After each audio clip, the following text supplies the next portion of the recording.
activating the Sanbox, let's start using PowerShell CLI. You can tell that you are in PowerShell by the PS before your directory on the command line.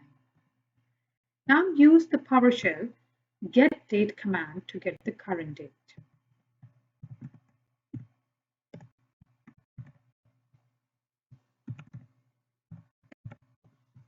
So you can see the date is present over here.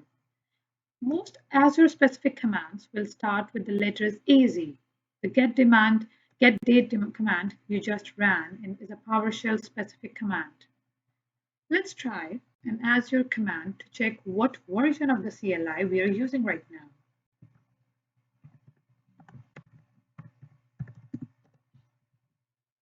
So this would tell you the version of your CLI. Now let's use bash CLI.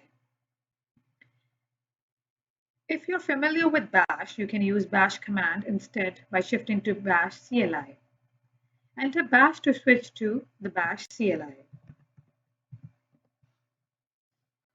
So this actually thing shows that you're in bash mode by the username displayed on the command line. Again, use getDate command to get the current date and time.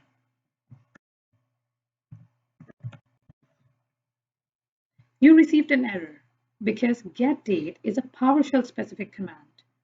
Use the date command to get the current date and time. There you go. Now you can see the date. Just like PowerShell mod of the CLI, you can use the letters AZ to start an Azure command in the bash mode. Try to run an update to the CLI with AZ upgrade.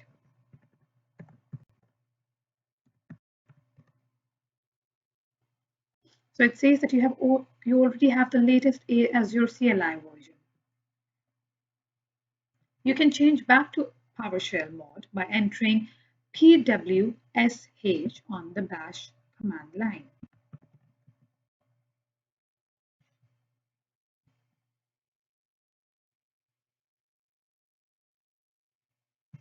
So now you are back to the PowerShell. Let's use Azure CLI interactive mode. Another way to interact is using the Azure CLI interactive mode. This changes CLI behavior to more closely resemble an integrated development environment, IDE. Interactive mode provides auto-completion, command descriptions, and even examples. If you're unfamiliar with Bash and PowerShell, but want to use the command line, interactive mode may help you. Let's enter AZ interactive to enter interactive mode.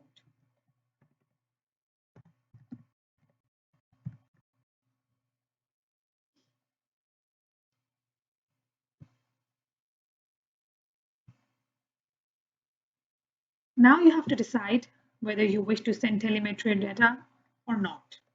I would go with yes. You may have to wait a minute or two to allow the interactive mode to fully initialize. Then enter letter A and auto-completion should start to work. If auto-completion isn't working, erase what you have entered, wait a bit longer and try again.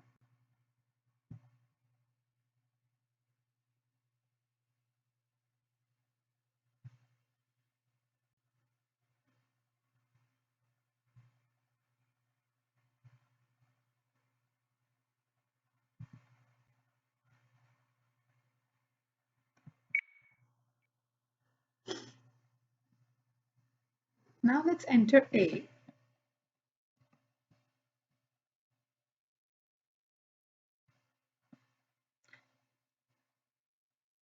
Once initialized, you can use the arrow keys or tab to help complete your commands.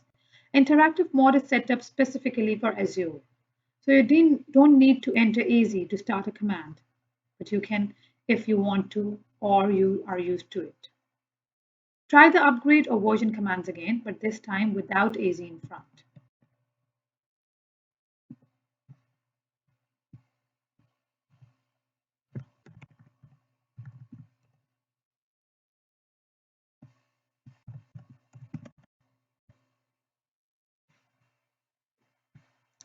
So it's working. The commands should have worked the same as before and given you the same results.